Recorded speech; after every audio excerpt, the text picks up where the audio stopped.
David, good to see you. How are you and the team feeling after last night's result? Well, I'm disappointed, but we move on. The game's gone now, so we're looking forward to our next game.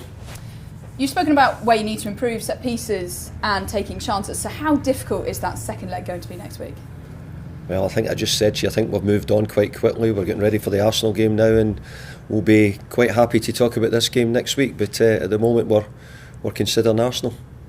I've just got to speak about one thing, because the club are currently investigating allegations that 2 German commentators were attacked on air last night. Lifetime bans to the people behind it. What's your reaction to that news? Disappointed, but the club, by what you've said, have acted on it right away. So, it's not good. On Arsenal on Sunday, Mikel Arteta's trying to rebuild the club, get them back into Europe. So, what have you made of their progress this season and the direction the club are heading?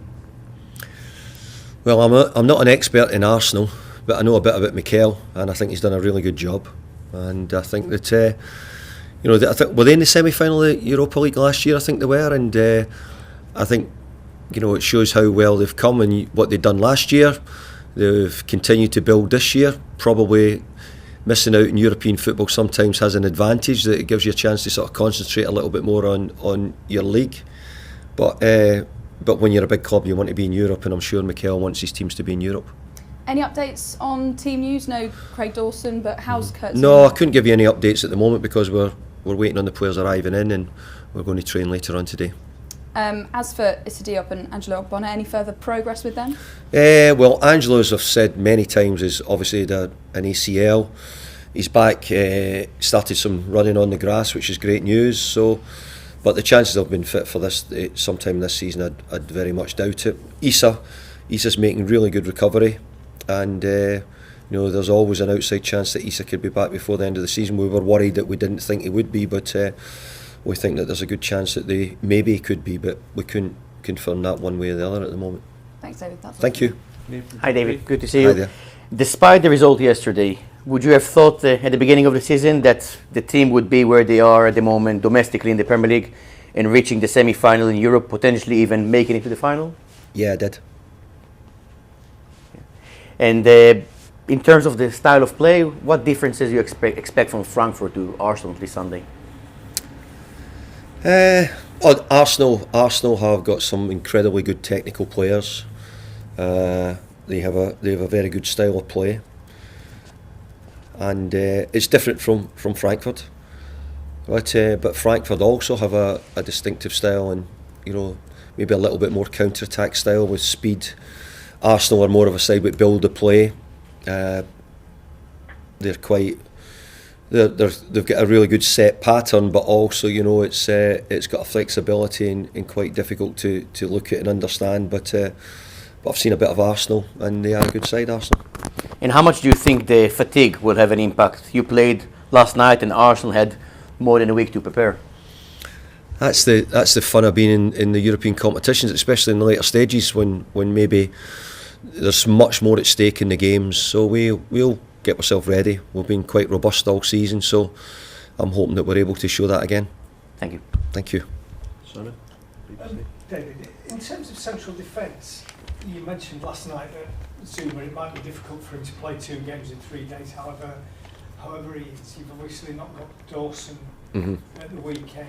Do you find a solution from experienced players, or do you go into the under-23s? It's a difficult position, isn't it? I think ideally you would always like to reward your young players, and we've had some of our young players in the 23s have done great this year. We're under 23s I think are going to finish second in the league behind Manchester City, which is an incredible achievement really from where they've come, and it shows the signs of not just that. I mean, I think we're under 18s are second in their league. I think we're 17s have just won the cup here in London.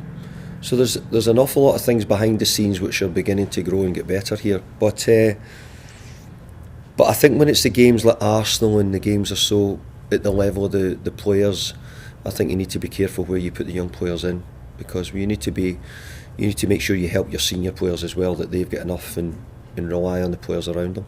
And just in terms of Europe, this club's never through its league position alone qualified for European football 2 years in a row. Yep. Clearly you're 7th at the moment. You've got a game in hand on Manchester United. Wolves are just behind you. You've got this massive game on Thursday. How important, whether it's Europa League, Europa Conference League, how important is it for West Ham to finish in the top 7 and get the European campaign? I think it's really important. I want us to stay in there. We've been challenging now for 2 years. We made it last year.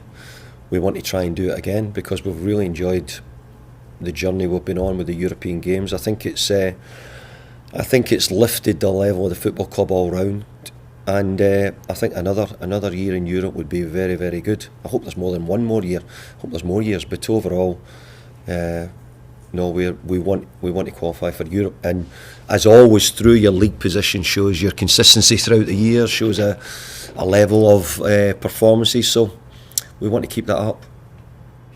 Okay.